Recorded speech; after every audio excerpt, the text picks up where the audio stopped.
E é isso aí, senhores, mais um dia de gravação aqui diretamente de São Caetano do Sul. O canal Automotive Oficial está com um convidado muito especial. Esse cara aí, a agenda dele é lotada, teve que separar um tempinho aí.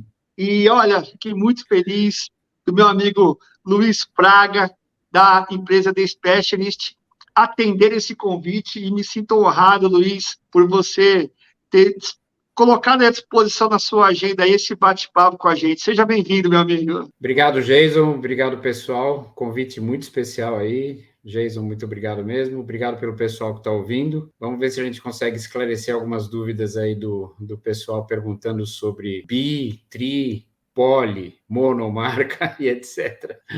Vamos lá. Boa, boa. Então, o pessoal já viu aí o conteúdo do que nós vamos falar hoje, porque existe aí, Fraga, toda vez que eu vou perguntar para os caras de oficina mecânica, eles falam, poxa, tá cada vez mais difícil, poxa, tem que investir mais, poxa, tem que ter equipamento, tem que ter isso, tem aquilo outro.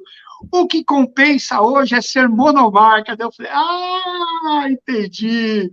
Então, sempre tem a grama do vizinho que é mais verde, né? Então, eu falei, bom, deixa eu pegar um cara que é especialista nisso. Mas antes de falar de se é melhor monomarca ou multimarca, tem que ter uma história para se tornar monomarca, ou seja, tem que ter um relacionamento.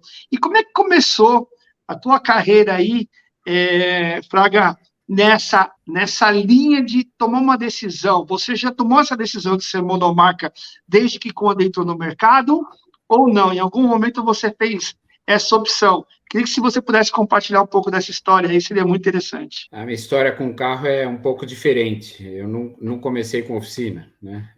Sou engenheiro automotivo, sou formado em 81 pela FEI e depois que eu me formei, eu entrei na carreira de engenharia, né? Então, fui gerente de engenharia de uma empresa que fabricava peças para montadora. Na época tinha as três grandes, Volkswagen, Ford e GM. A Fiat ainda era incipiente aí no mercado. Mas depois a gente começou a fornecer também para a Fiat. Eu trabalhei muitos anos numa empresa de borracha que atendia não só a montadora, como também a engenharia civil, que era obras que, de uma parte da... Você tinha o pilar, você tinha a viga, então entre o pilar e a viga vai uma peça chamada aparelho de apoio. Então eu projetei um monte de equipamentos para aparelho de apoio, etc. Já a parte da oficina, ela surgiu em meados de 90, quando uma empresa que eu prestava consultoria de engenharia, ela acabou tendo uma solicitação da Câmara de Comércio Britânica para abrir uma concessionária Land Rover. E por uma incrível coincidência, Land Rover foi uma marca que sempre permeou a minha vida. Meu pai comprou o primeiro Land Rover, eu tinha 14, estou com 65 hoje. E aí ele me deu um Land Rover com 16.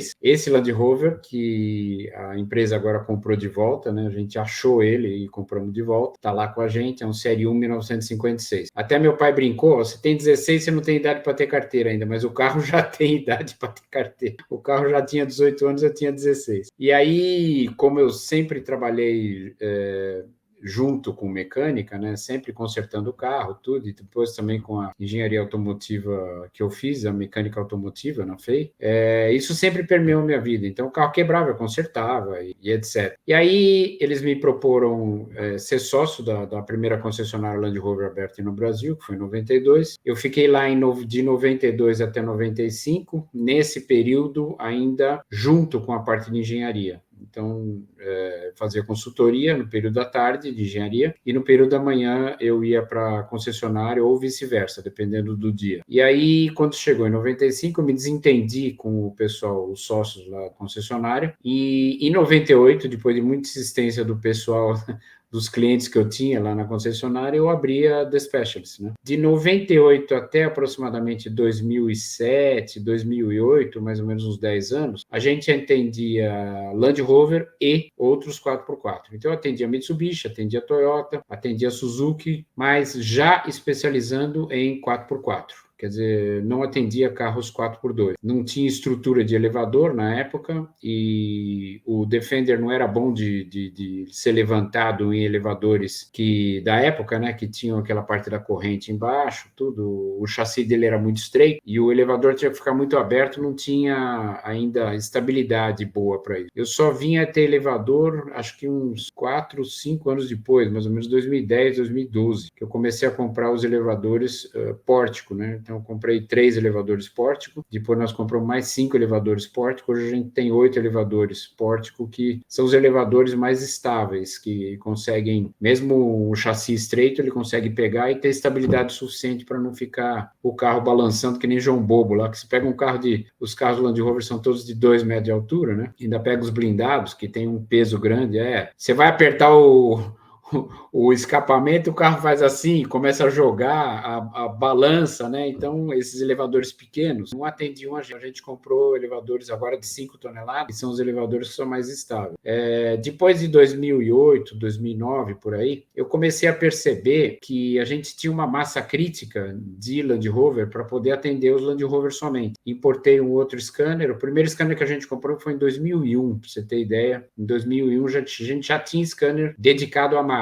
Então só fazia Land Rover na época, e os scanners, né? E aí eu cheguei à conclusão que não dava para estudar para 2, 3, 4 tipos de carro, que ficava mais complicado, e daí a gente tinha uma massa crítica já de Land Rover, então a gente abandonou os outros e continuamos somente no Land Rover. Foi assim que começou a brincadeira lá, né? A The Specialist começou assim. Quem quiser dar uma olhada no nosso Instagram, tá embaixo aí, ó, para saber como é que é a empresa hoje, né? Então nós temos lá um filme, tem os filminhos que a gente faz lá, tem uma brincadeira bem legal lá, uma brincadeira organizada.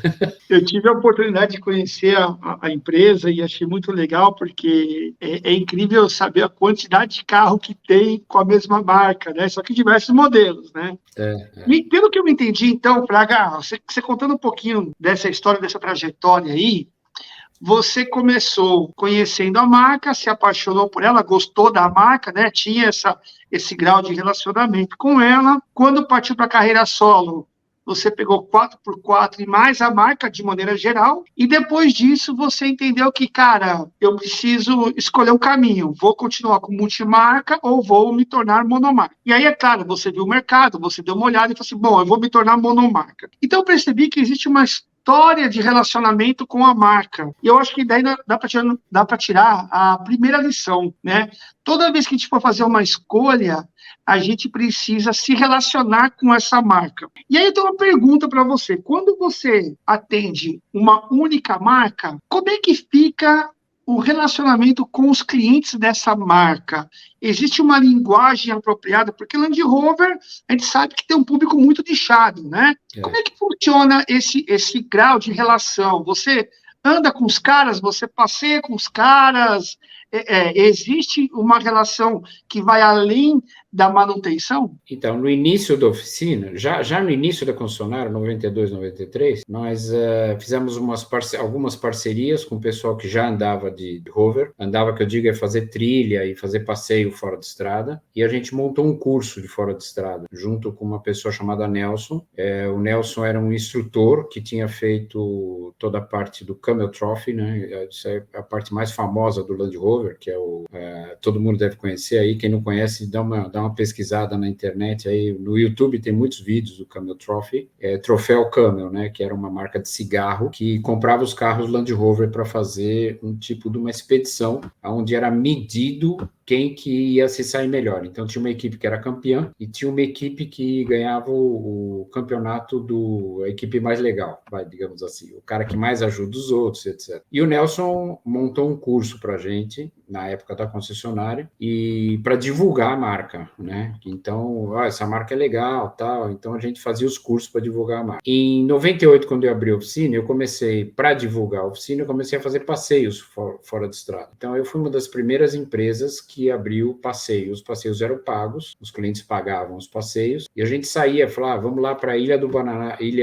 Bananal, vamos lá para Litoral, vamos lá para a Serra, vamos para Campos do Jordão através de terra, tal. Então, e os passeios sempre eram de final de semana. Então, você imagina, eu trabalhava a semana toda, chegava sábado, montava no carro e ia fazer passeio com o pessoal. E o pessoal atolava carro, batia carro, estragava carro, chegava segunda-feira, a oficina estava cheia de cara tudo com coisa mecânica, né?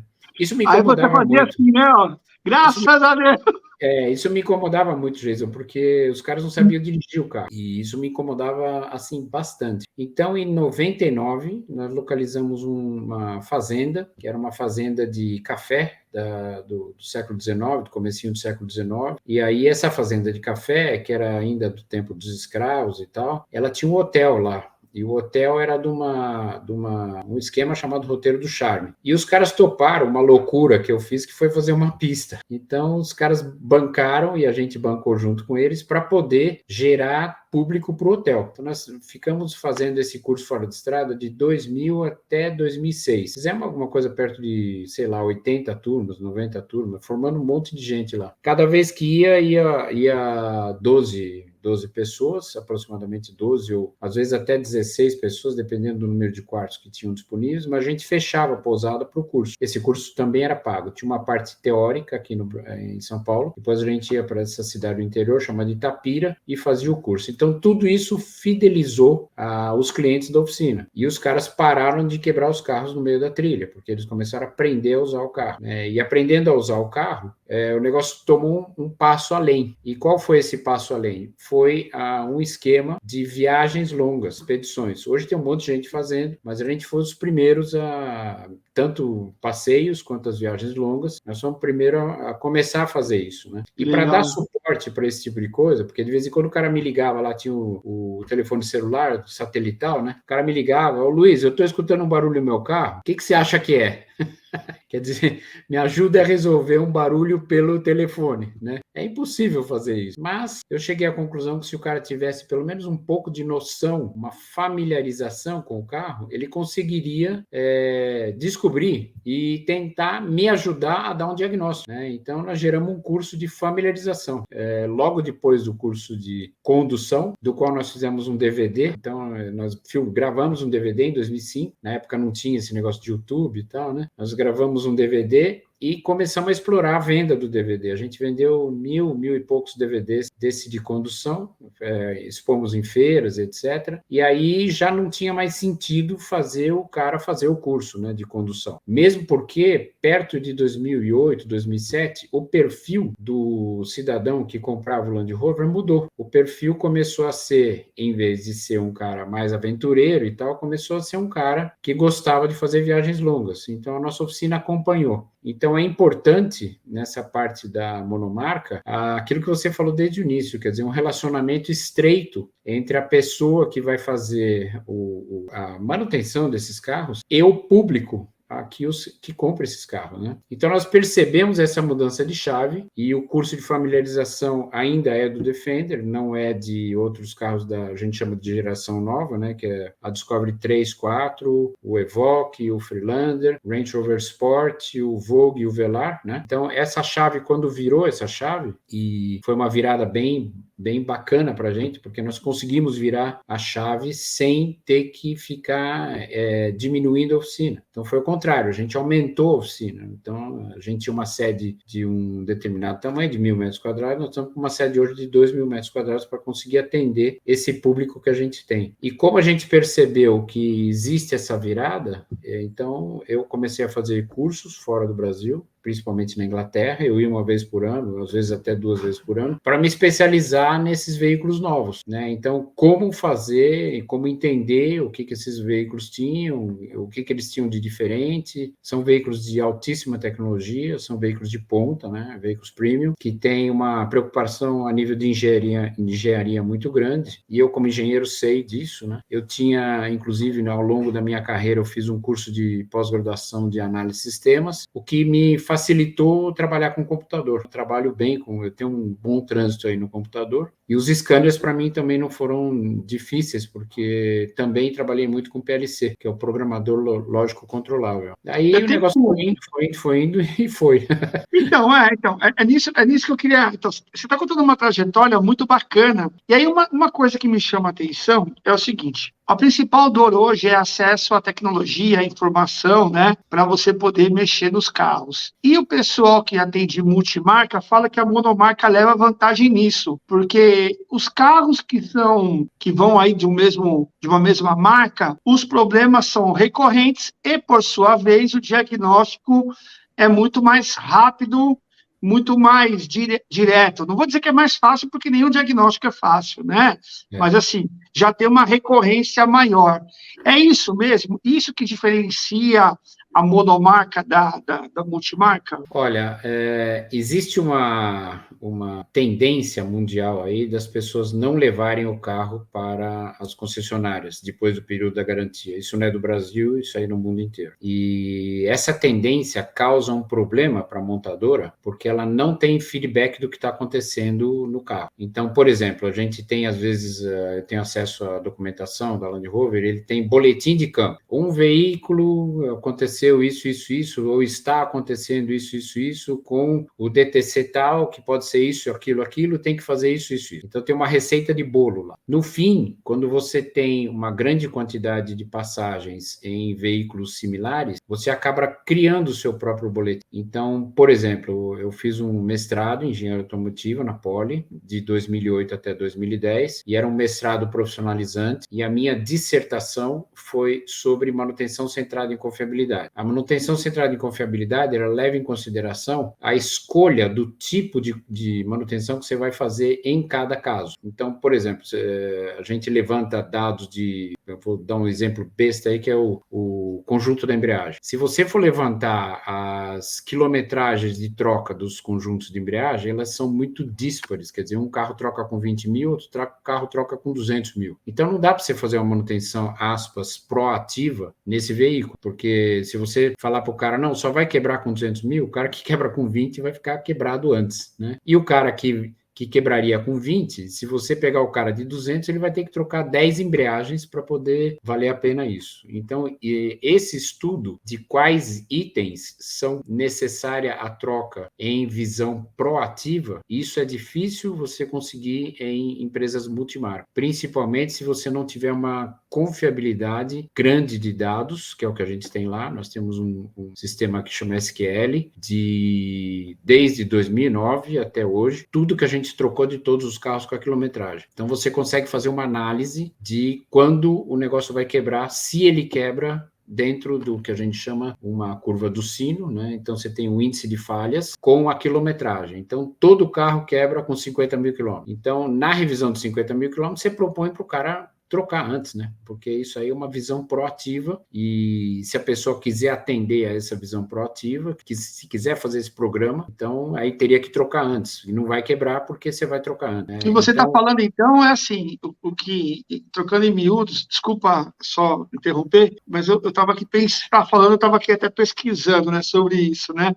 O que você está dizendo é o seguinte, Luiz, que pelo histórico de manutenções daquele modelo, marca, ano, quilometragem, você desenvolveu uma curva com esse histórico que, mesmo se o cliente for lá para fazer um determinado tipo de serviço, você diz o seguinte: olha, você não quer aproveitar e fazer isso, que o seu carro está com tal quilometragem, com tal condição, né? E aí você oferta isso. E aí, exatamente. então, e aí a minha dúvida é, quando você faz essa oferta, através desse histórico, o cliente, ele ainda, como é que está esse percentual de aceite e de não aceite? Você tem mais ou menos essa medida, assim, de saber o seguinte: olha, Jason, o percentual de assertividade quando oferto é muito alto, não é baixa, ou Não, ainda... é muito alta porque tem dados, né? Então, não tem como. Por exemplo, se você propõe uma troca de uma bomba d'água de um Defender, que, segundo a dissertação que eu fiz, você tem que abrir a cada 20 mil quilômetros. Se você abrir a bomba d'água a cada 20 mil quilômetros, você tem uma confiabilidade nesse produto de 99,9% de chance dela não quebrar, 0,1% de chance dela quebrar. Então, ela tem uma bomba que tem uma característica, que é um rotor de plástico. Diversos carros têm esse rotor de plástico, nylon 6.6, nylon de engenharia, e o rotor solta do eixo, né? Ele é feito de um jeito que o rotor solta. Então, por fora da bomba, ela está perfeita. Por dentro da bomba, ela não está girando, porque o rotor está solto lá dentro. Isso aí foi meio complicado para pegar, porque a gente só pegava cabeçote fundido. E eu não sabia se a bomba estragava por causa do cabeçote ou se a bomba estragava o cabeçote. Então, eu tive aquela frase, Tostines vem demais porque é fresquinho ou é fresquinho porque vem demais, né? Não... Exatamente. Então, eu comecei com autorização dos clientes, claro, eu comecei a desmontar a bomba antes de fundir. E aí desmontava a bomba, estudava. Esse estudo demorou 3 anos, para você ter ideia. Aí eu levantei a curva, fiz o que chama de FIMEA, fiz uma estatística, um controle estatístico de processo, etc. E cheguei nessa conclusão, né? E como esse item, a gente tem diversos outros itens. Agora, se realmente fosse se o cara atender muitas marcas, você pode ter isso na cabeça, mas fazer levantamento do jeito que foi feito no Defender, por exemplo, é muito pouco provável. A minha dissertação está lá na biblioteca da USP, é só quem quiser acessar com o meu nome, acessa lá, chama Manutenção Centrada em Confiabilidade. E esse processo, ele foi, entre aspas, né, inventado quando foi feito o lançamento do Boeing 747. Ele é um processo que foi feito por um cara chamado Nolan, um engenheiro, colega, e ele está vivo ainda hoje, e ele é implantado em diversas, inclusive até em coisa de saúde, né, chama análise de vida. E essa parte da análise de vida é o que a gente faz na oficina. Agora, isso tudo com multimarca é possível fazer. Só que você tem que coletar, por exemplo, o motor 4 cilindros da GM, tem uma família de motores 4 cilindros, mas ele tem características aproximadas. Então, você tem que coletar essas características aproximadas e chegar à conclusão que essa peça está quebrando com tal quilometragem. Aí você faz um nível de curva, faz uma análise e tal coisa, vê qual é a quilometragem, se a quilometragem, se a curva de falha for muito aberta, não adianta você propor uma quilometragem. Agora, se a curva for fechada, aqui nesse eixo você tendo a quilometragem, aqui o número de falhas, aí você vai conseguir concentrar a informação das falhas dentro daquele parâmetro, entendeu? Isso daí foi um negócio, assim, tão bacana que foi feito para esse tipo de serviço, que a gente até tem um serviço específico na The Specialist para atender oficinas, chama Diagnos Specialist. Você dando um DTC, eu tenho uma base de dados enorme lá de DTCs, e eu tenho o que esse DTC gerou e o que eu troquei para gerar o DTC. Quer dizer, eu entro com o DTC e me solta, olha, para consertar esse carro, você fez isso, que eu não lembro, né?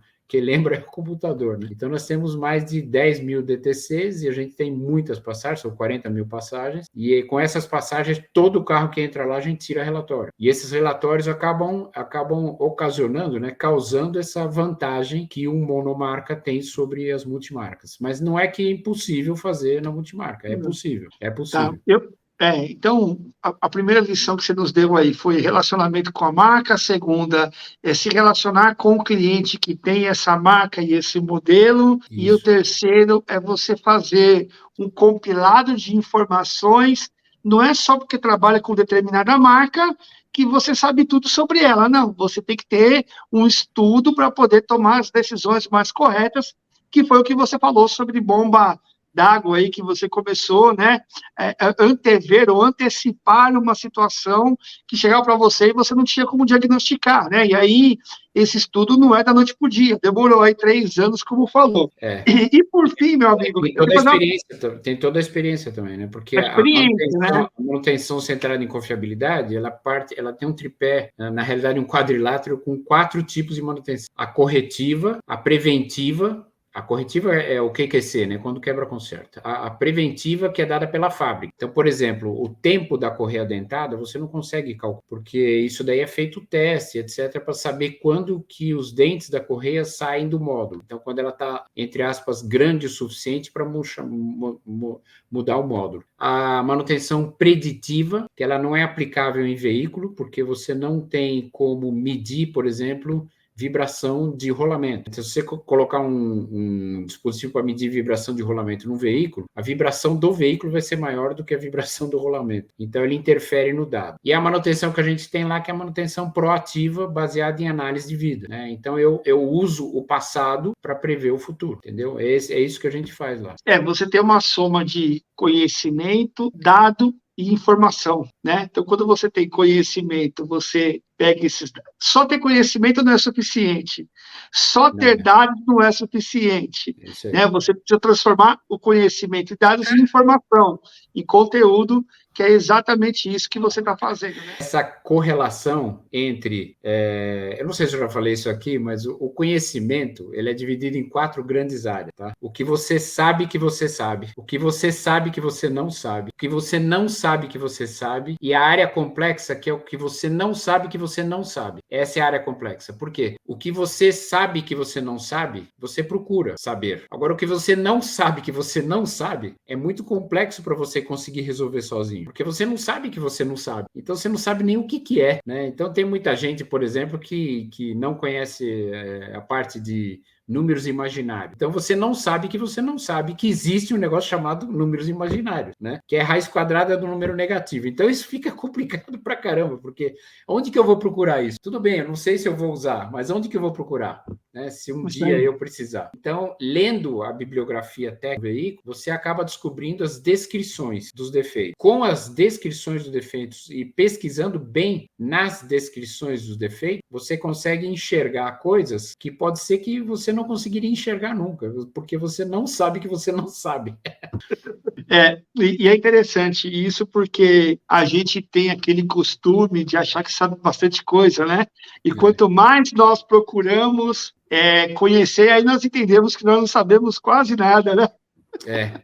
Mas nem mesmo a montadora, né, ela sabe tudo sobre um carro, porque existem alguns pacotes fechados que vêm do fornecedor. Eu como forneci montadora durante 25 anos, minha vida é dividida na metade. 25 anos na engenharia, fazendo engenharia para as grandes marcas, né, e no Brasil, na época, era o que tinha, e 25 anos consertando esses problemas de manutenção, né? Então, nesse esquema, eu consegui ganhar bastante expertise, porque a gente sabe quem forneceu isso, mas não sabe o que está dentro do black box. Sim. Então, pouca gente sabe, por exemplo, que existe um arquivo, chama DBC, que as montadoras não têm acesso. Muitas vezes os montadores não têm acesso, quem tem acesso é só o supply chain das montadoras, que diz, quando der isso, eu tenho que fazer isso, eu tenho que apontar tal falha. Então, o que é o trigger? Quer dizer, o que é o gatilho que ocasiona o DTC? Esse negócio ninguém sabe. Só quem sabe, por exemplo, a Continental, a Siemens, a Bosch. E a Bosch normalmente não passa para a montadora, né? Então, a montadora fala, olha, quando o carro esquentar 1 grau, eu preciso que ele marque um DTC. Aí, tudo bem, a Bosch sabe disso e a montadora sabe também.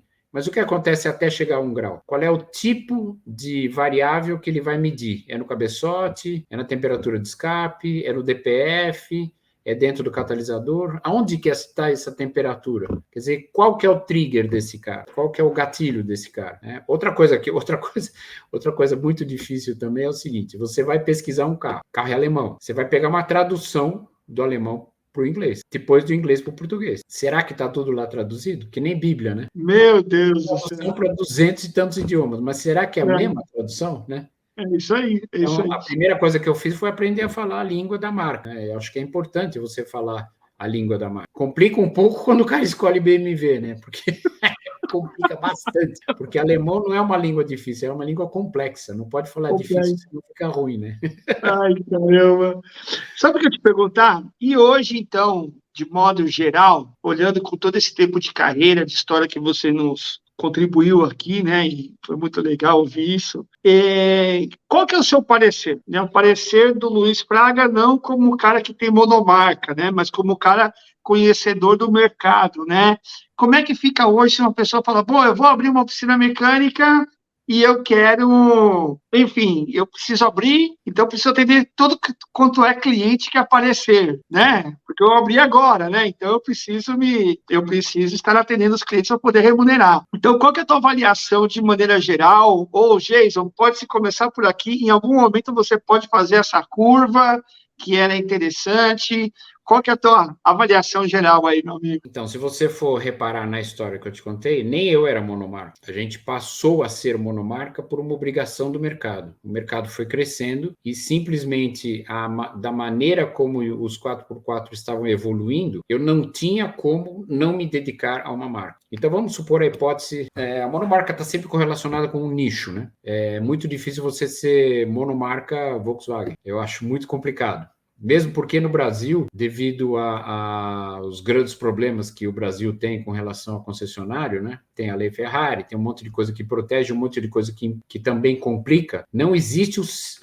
a figura do serviço autorizado no Brasil, né? Porque o serviço autorizado, a renda, eu vou mudar um pouco a história. As concessionárias, quando vendem carro, elas têm uma margem de 8 a 10%, 8 a 12%, vai para... Eu fui concessionário, então eu sei fazer isso. Entre 8% e 12%, com grande média de 10%. Quando tinha juro muito alto, quer dizer, agora voltou o juro alto, né? Mas quando tinha juro muito alto, o carro ficava um mês, pagava mais de juro do que a parte da comissão, né? Então, quem cobre os custos da venda do carro, na realidade, é a prestação de serviço e a venda de peças. Venda de peças é um bom negócio para consumir. É o famoso pós-venda, pós-venda, pós-venda. E a pós-venda cobre tipo 100, 110% do custo. Então, a venda do carro, na realidade, é o plus, né, do lucro, né? O pessoal brinca aí do plus a mais, né? Repetindo aí, o mais a mais, né? Então, eu lembro bem, muitos anos atrás, tinha uma concessionária serviço autorizado, não vendia carro, era serviço autorizado, chamava Favero Piccoli lá em Moema. Foi uma das coisas que me inspirou para buscar algo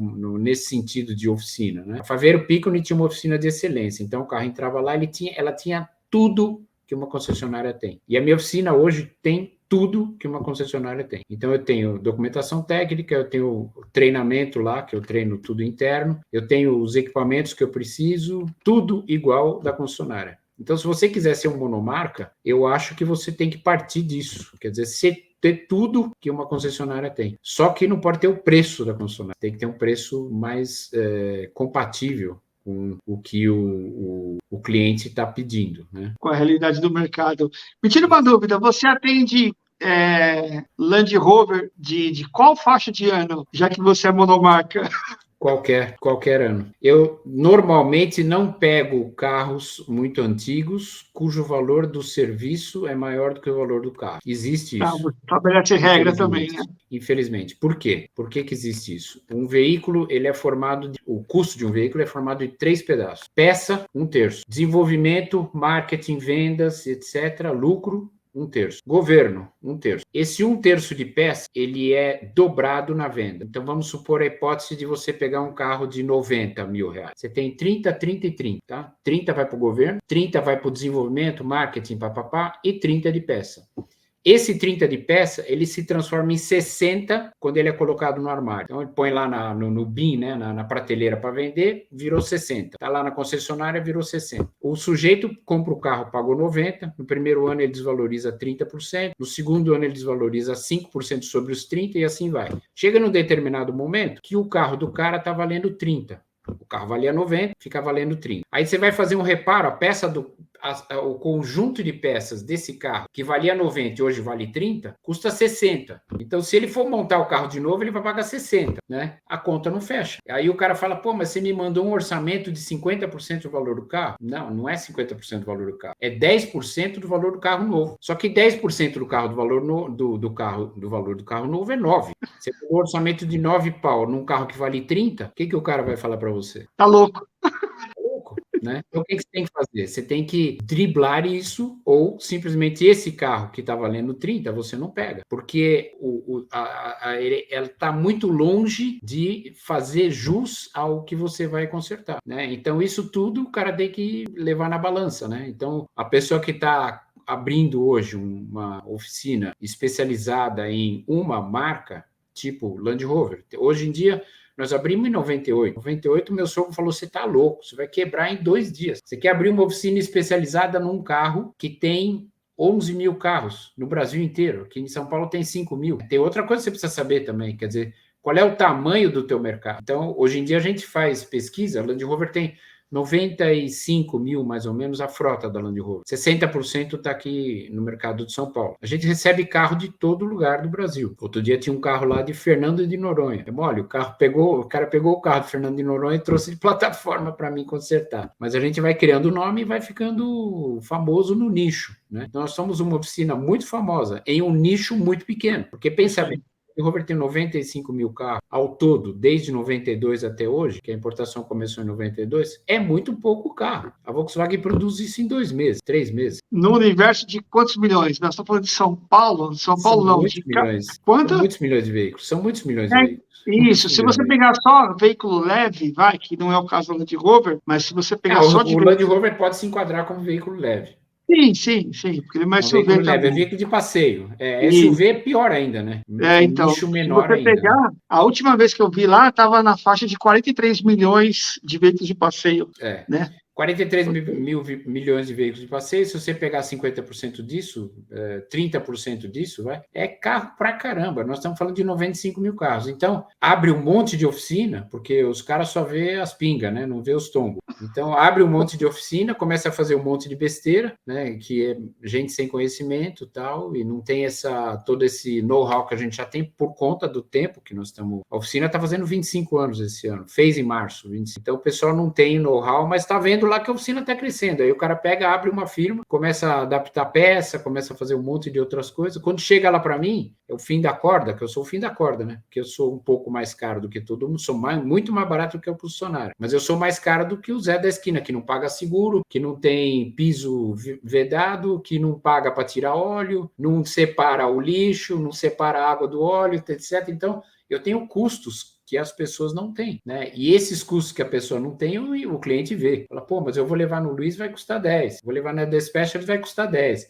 Eu vou levar lá na esquina, vai custar 8. Só que ele não sabe que ele vai gastar os 8 e depois vai gastar os 10 de novo, né? Então, o meu conselho é, para quem quer abrir monomarca, começa com marca multimarca, como eu comecei. Né? Na realidade, eu me especializei num nicho 4x4, porque eu não tinha dinheiro para comprar elevador na época, na realidade. Não tinha dinheiro para comprar elevador bom. Aliás, no Brasil não tinha o elevador que eu queria usar. Quando o elevador que eu queria usar veio para o Brasil, eu comprei. Muito bom, muito bom. Eu queria saber como é que faz o pessoal achar a The Specialist, o Luiz Braga também aí. Eu sei que vocês têm você acabou de falar também, né? Você tem um serviço dedicado aí às oficinas. É hora do merchan, hein, meu amigo? Manda bala.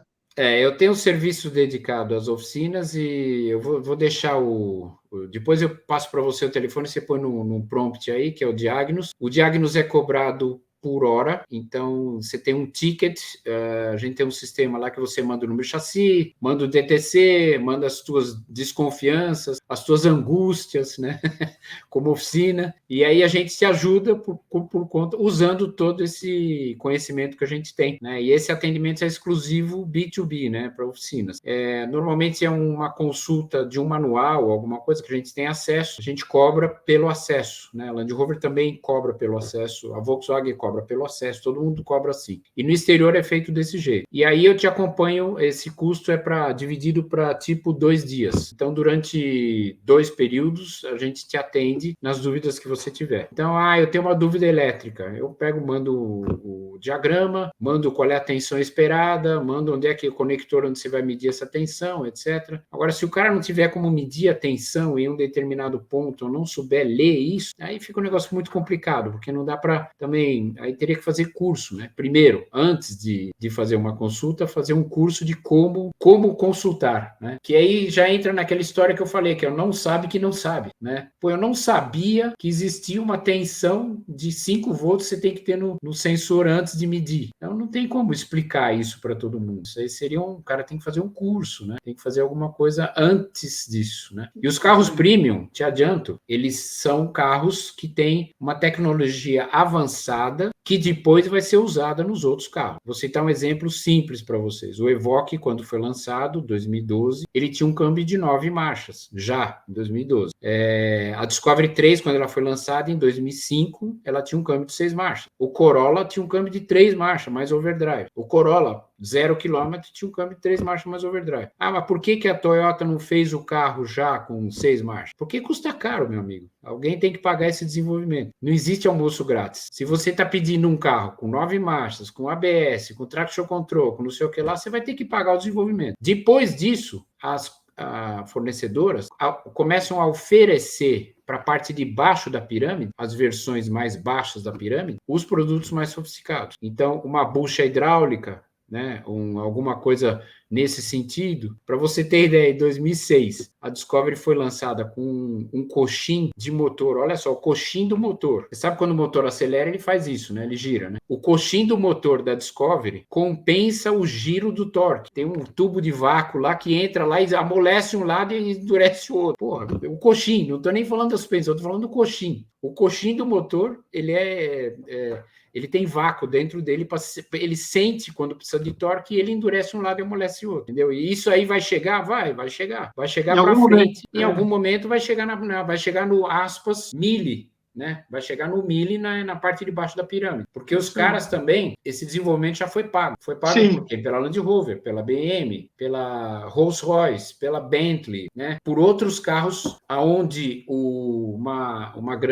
na realidade uma matéria da engenharia chamada NVRH é importante, que é o ruído, vibração, etc., que é uma área da engenharia que analisa o NVRH, né? Então, quando chegar isso nos mais inferiores, por isso que você viaja 1.000 quilômetros com o carro, você chega lá moído. Você viaja 1.000 quilômetros com carro premium, você chega lá, você quer tomar, onde é que nós vamos tomar chopp, entendeu? Então, é diferente um veículo premium de um veículo normal. Agora, vai pagar mais? Vai. É mais caro.